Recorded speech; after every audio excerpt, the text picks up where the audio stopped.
The Oasis of Love Manila 2025 Online Lenten Recollection Part 5, Centering on Jesus During Lent.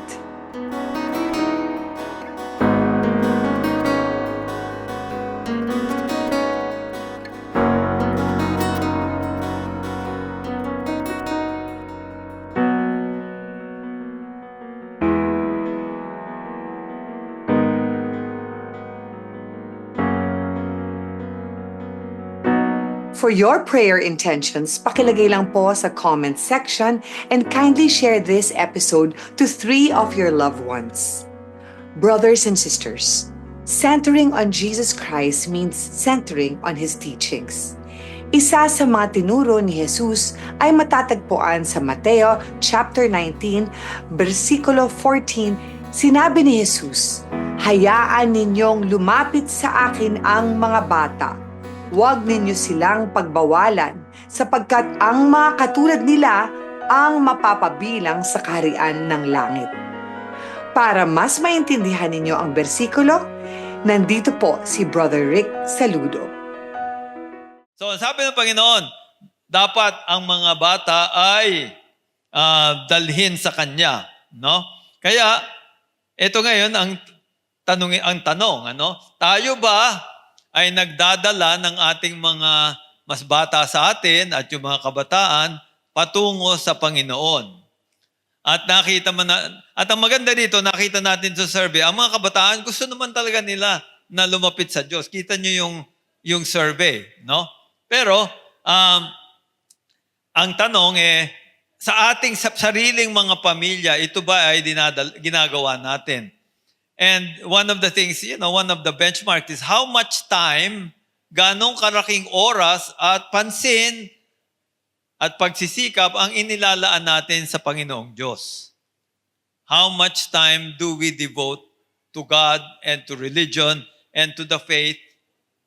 That's one question, no? At sinabi ko dito sa aking sanaysay, if all we do is go to Mass for 45 minutes a week and nothing else, walang dasal through the week, etc., then that is lacking. Sapagkat ang Panginoon, kung siya ay Diyos mo, if you are centered on Christ, then there should be more of your life and more of your time that's devoted to Him, that is serving Him. Okay? Hindi sinasabing wala kayong trabaho, wala nang ibang gagawin. Hindi, may gagawin pa rin kayong iba. Sa katunayan, yung iba nyong ginagawa, bahagi rin yon ng paglilingkod sa Panginoon. Okay? Pero, dapat din merong tahasang paglilingkod, direct service and cognizance and worship and listening to our Lord through prayer and through religious reading and activity. At yan po ang isang hamon sa atin. We have a certain level already of religious practice, whether a lot or little, we are challenged to increase it. And especially if it is very low, and by low I mean not much more than going to Sunday service every Sunday. Okay? I think we can do more than that if God is really the center of our life. Papaano nga ba palalakihin ang ating mga anak na maging Christ-centered? Hindi biro ang magpalaki ng anak upang mahalin si Jesus. Yung pagsimba nga lang nila, dapat hindi ito gawing isang obligasyon, kundi isang act of joy. Kung maibabahagi mo ang Espiritu Santo sa paglilingkod sa iyong anak, mas maganda. Pero, papaano nga ba natin gagawin ito? Yan na siguro ang pinakamagandang magagawa natin ngayong Kwaresma.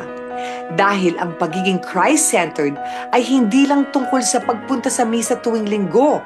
Ito ay tungkol sa pagtulong sa inyong mga anak na magkaroon ng isang personal na relasyon sa Diyos. Papaano? Number 1, maging mabuting halimbawa. Mas natututo ang mga bata sa kanilang nakikita kaysa sa kanilang naririnig. Kung nakikita nilang ikaw ay nagdarasal, sumasamba, naglilingkod sa community mo, at tunay na nagmamahal kay Jesus, natural lang na susundan ka nila. Ipakita mo sa kanila na ang pagmamahal kay Jesus ay hindi lang tungkol sa pagpunta sa simbahan bilang isang obligasyon, kundi isang pamumuhay.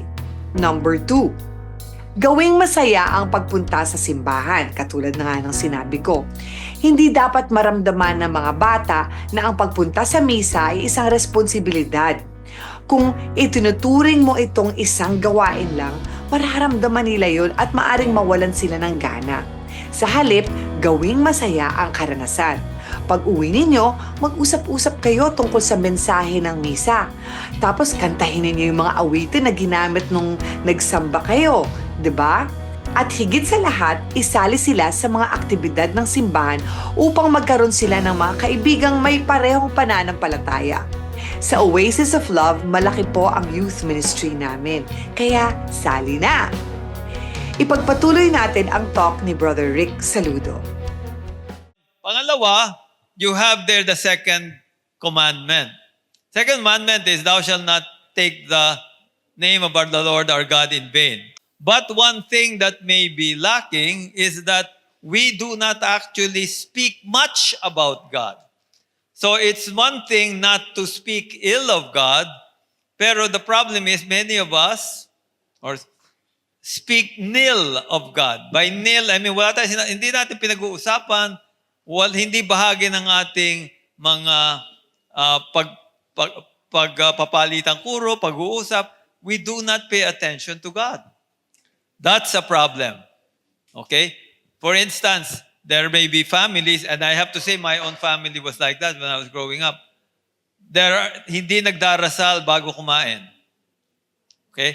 You might have seen this cartoon. Yung cartoon, may pamilya, nagdarasal bago kumain. Ganon daw noon.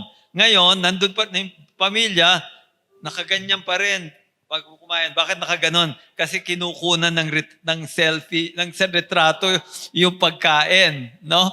Okay, so ganyan, imbis na ganon, na nagdarasal, nakaganon yung mga cellphone, kinukunan yung pagkain. No?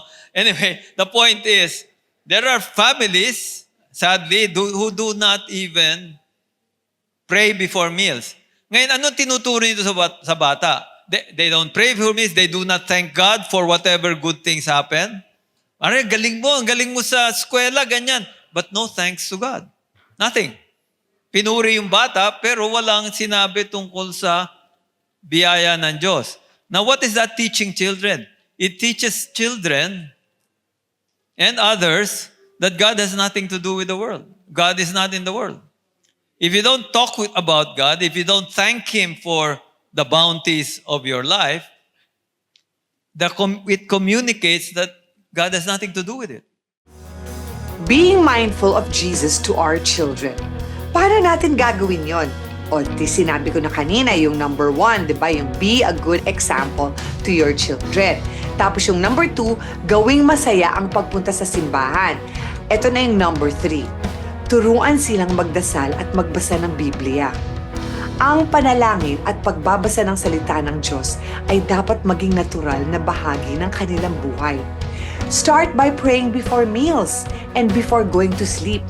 Tell them that they should start their day after waking up with thanking the Lord na buhay sila.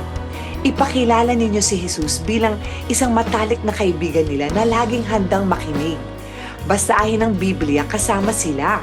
At ipaliwanag ninyo ang mga kwento sa paraang maiuugnay nila ang kanilang buhay. Kapag lagi nilang naririnig ang tungkol sa kabutihan ng Diyos, mas gugustuhin nilang magkaroon ng personal na relasyon sa Panginoon. Pagdating ng Huwebes Santo, pumunta kayo sa simbahan para makita nila yung washing of the feet na ginagawa ng mga pare. This is to commemorate Jesus Christ's washing of the feet of His disciples. Dahil si Jesus mismo ay hindi dumating dito upang paglingkuran, kundi upang maglingkod. At yan ay nakasulat sa Marcos chapter 10 verse 45. Isa sa pinakamabisang paraan upang maituro ang pagmamahal kay Jesus ay sa pamamagitan ng paglilingkod sa iba. Maghanap ng mga pagkakataon upang maglingkod bilang pamilya, tulad ng pagbibigay sa mahirap, mga outreach. Ang Oasis maraming outreach, pwede kayong sumali doon. Pagtulong sa simbahan. Maraming mga aktibidades ang Oasis of Love, kaya pwede kayong sumali. O pagpapakita ng kabutihan sa kapwa. Being kind. Ang paglilingkod ay nagtuturo sa kanila na ang pananampalataya ay hindi lang tungkol sa pagsisimba, kundi sa pagiging instrumento ng Diyos upang pagpalain ang iba. Being a blessing to others is very important. At yan ang ika-4 na paraan upang dalhin ang inyong anak kay Jesus. Ang hikayatin ang puso nila sa paglilingkod or activate their spirit of service.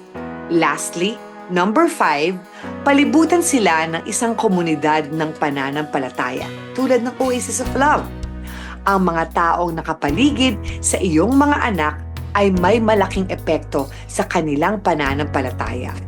Sali po kayo sa aming community. Malaki at masaya ang Oasis of Love Youth Ministry namin. Allow me to invite you to experience praying in the Spirit by joining our face-to-face gatherings every Sunday from 9 a.m. to 12 noon at the Oasis of Love. Your church family, the Oasis of Love, will teach you how to pray in the Spirit. Pray for your healing, life-changing experiences, and miracles in your life. Magkita-kita tayo face-to-face this coming Sunday at 9 a.m. for our Healing Lenten Recollection sa roof deck ng MR Suites, Mandaluyong. Pwede po siyang i-waze. Sana po makasama namin kayo every Sunday.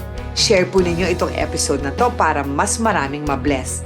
At kung may prayer intention po kayo, pakilagay lang po sa comment section para maipagdasal namin ito. If you would like to contribute para makatulong sa aming simbahan, just DM us. Your contribution will help spread the word of God and heal more people. Please press like, share, and subscribe if you were uplifted by our message. Kasi po yung pagla-like ninyo, nakakataas yan ang algorithm namin at lalong lalakas ang pag-boost ng Facebook sa amin. We invite you every Wednesday at 8 p.m. here in our Facebook page to listen to the teachings of Brother Vic Pestaño in Be a Blessing and our cell group sharings. Sali po kayo sa aming mga cell groups, just DM us. Should you wish to join our community or give a contribution na sobra-sobra po namin kayong pasasalamatan, just DM us here in the Oasis of Love. Ako po si Giselle Sanchez at magkita-kita tayo ulit dito sa Facebook next Sunday at 8 p.m. Dito lamang sa Isang Linggo ng Pag-ibig.